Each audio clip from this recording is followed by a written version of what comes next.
All right, so these are the notes for density. So if you did not write this down, just pause the video. So um, at the top, it says density is an intensive property that depends only on type of the substance, not on the amount. So let me explain what that means. I'm going to write it on the board. All right, people that are watching this back, you're just going to listen to my voice. So I'm going to give an example of an intensive property.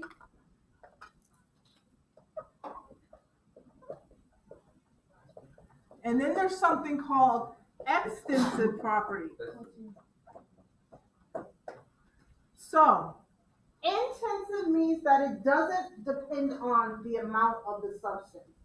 Okay. What temperature does water boil? What? 100 degrees Celsius?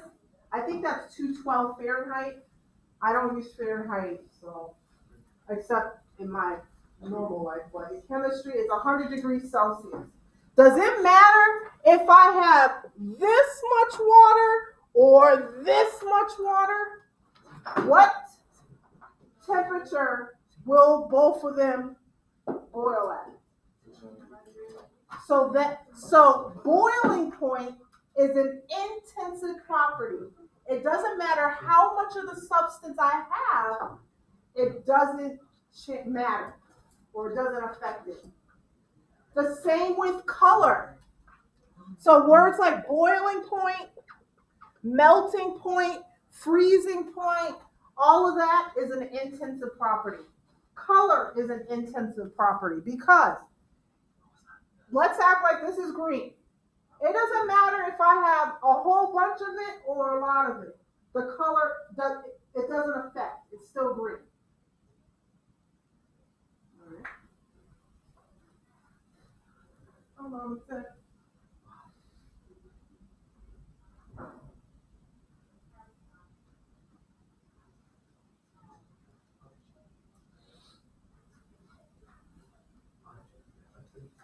All right, so some other things, and I have this outside of my room.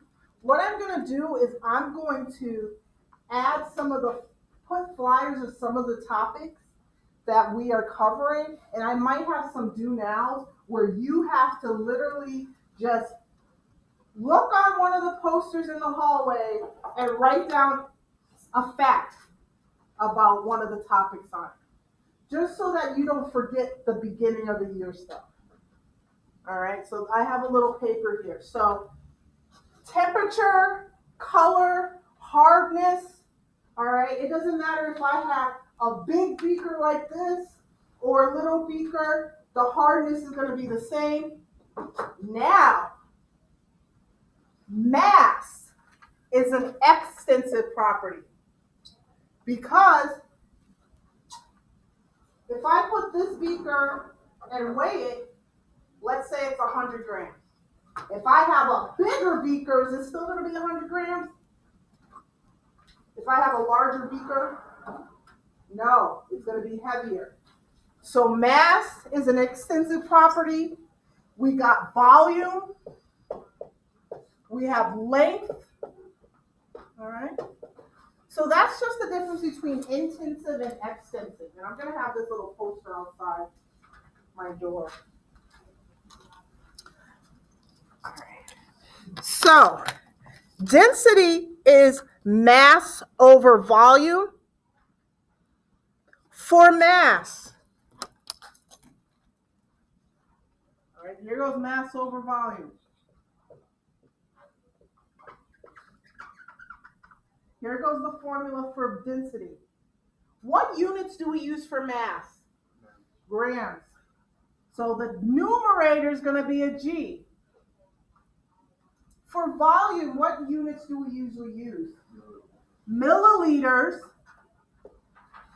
or cubic, centimeters cubed, the cubic function. That is also volume. Because if you do length times width times height, you're going to get some sort of volume. So you'll either see the units like this or with the cubic centimeters. But even if it's meters cubed, if you see that cube, that's volume. So these are how the units will look. So you're going to pay attention to the units, and you're going to get two knowns, and then you have to solve for the unknown. Okay.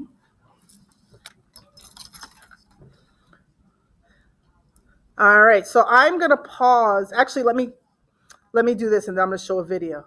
So the density of a substance usually increases when its temperature decreases. All right?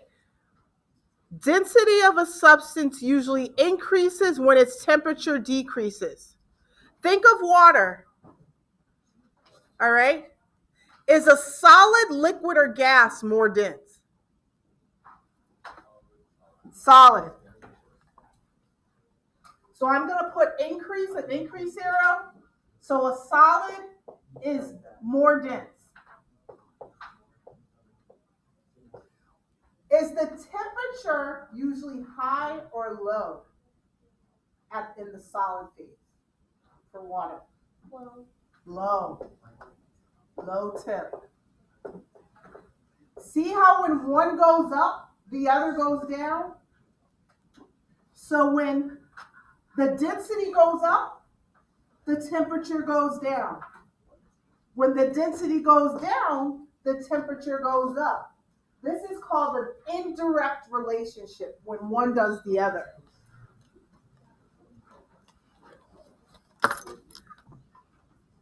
All right. So this is for most substances, and I know I used the water example, but water, except for water, it's kind of special. We're going to do a little demo tomorrow with surface tension of water. Just like I had a little demo up here with the cans.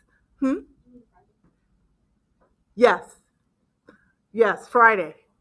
Just like I have a demo up here, I'm going to have a demo regarding water. It's going to be an individual demo. It's going to be a little neat so you can see. All right. But for water, it's special. They both increase or decrease, which is called a direct relationship. But for every other substance, if one increases, the other decreases. So we're going to start with the notes. So these are our problems. So what I'm going to do is I'm going to erase this. And I'm going to put a triangle. So density equals mass over volume. I'm going to keep this up here. So if you look at the examples, you're going to have two of these, and you need to find the third. So if you kind of feel like you already may be able to figure it out, just work on the examples. If not, just follow along with me. So we're going to start with number 1. This is the time I'm also going to show you, because we're doing calculations, how to round your answer to the correct number of sig figs. So if you are struggling with significant figures, make sure to stay after school.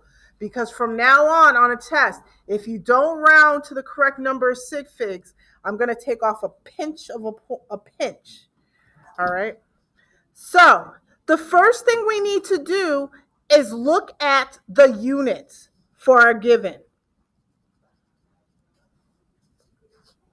All right? What are the two numbers given in our problem along with the unit attached to it? What's the first number in problem 1? Yep, 2 times 10 to the third. And what's the unit?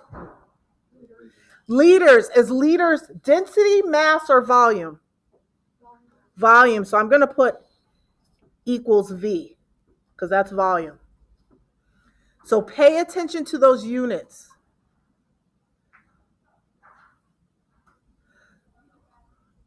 The next given is 37.4 grams. Grams is what unit out of the three? Density, mass. Well, we already have volume. Mass. If it has 2 units, that's the density. Okay? So we have mass, we have volume, so all we have to do is solve for density. So we don't even have to rearrange the equation. Put the mass at the top, the volume at the bottom, and we got to solve. And I'm going to help students figure out how to solve this because some students might be sitting there saying, there's scientific notation. I'm screwed.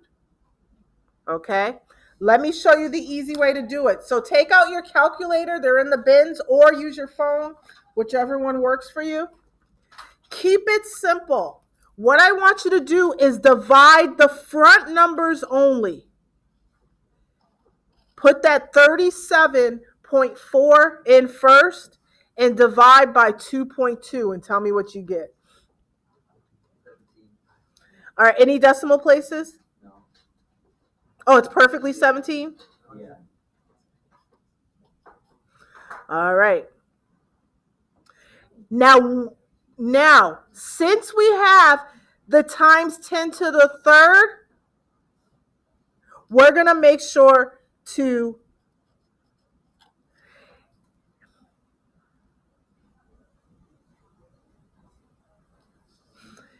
if the numerator doesn't have a times 10 to the anything, in math class, what will we put the exponent as?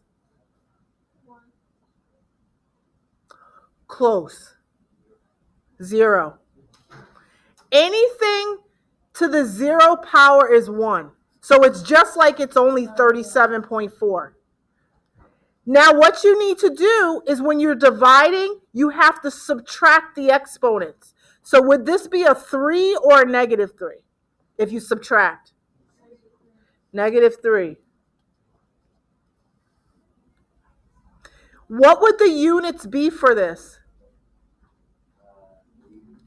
The liters would be at the bottom, and what units at the top? Grams. And we still got to do one more thing.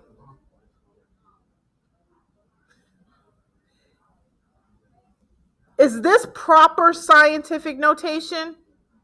No. What should the front number really be? What's the correct format for scientific notation?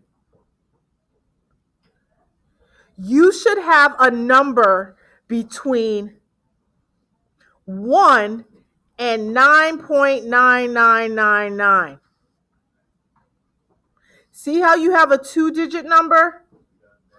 So instead of the decimal is right here.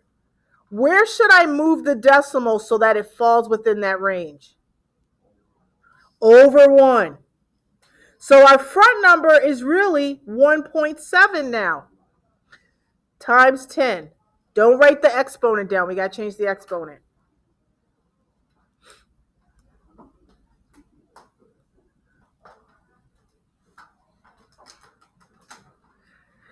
See how I made the number smaller by moving the decimal point 1? See how it went from 7 to 1.7? So in my head, I think I made the number smaller by 1. So now I have to make the exponent larger by 1. Which direction would make the exponent larger by 1? Would it be negative 2 or negative 4? Which one? Negative 2. Here goes our answer. 1.7 times 10 to the negative 2.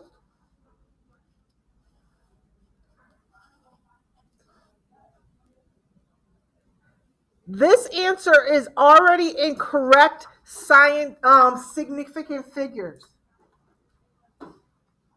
Since we're dividing, see how this one only has 2 sig figs?